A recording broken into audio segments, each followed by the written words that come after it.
Absolutely. Wow, that's it. The opportunity is endless. And what's the way forward now to, to start to implement some of these ideas, whether it's in Africa or in the Middle East. I mean, the Middle East are ahead of the game, right now with a lot of what's going on. What's the way forward? You mentioned those uh, what do you call it? Data sovereignty laws that prevents you know data from leaving the country, being stored somewhere else. In the UK, EU here, we have the GDPR laws, which obviously makes sense. So it's not bypassing, but making sure that we have the infrastructure to maintain our data in Africa, or Middle East with the right infrastructures. What's the way forward now to start to actualize this? Because yes, we can see some of the activities taking place with regards to Equinox being bought, but what can be done now to take things forward? Well, it's interesting. I'll give you a little bit of an overview of what I'm seeing currently in the market, whether it's in the Middle East and then branching out to Africa.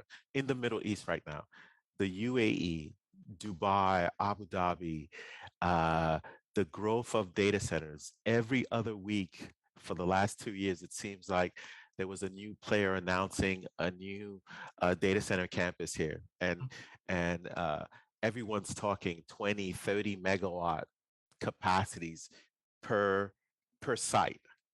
That growth and those investments are being made.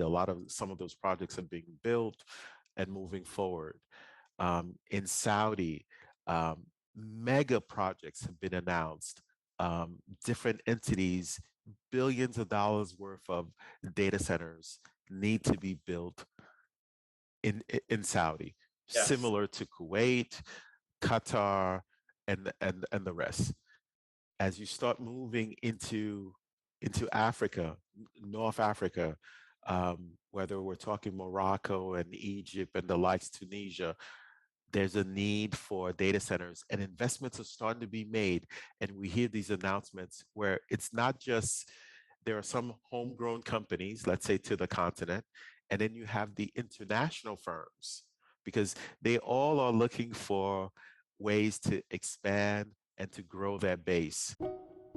If this video got your attention, you can listen to the full episode on Spotify, Google Podcasts, Apple Podcasts, where you can gain more value from this amazing content. And if you find that you are enjoying this video or you are learning something new, please put a like on this video and subscribe to our channel, the School of Risk Podcast.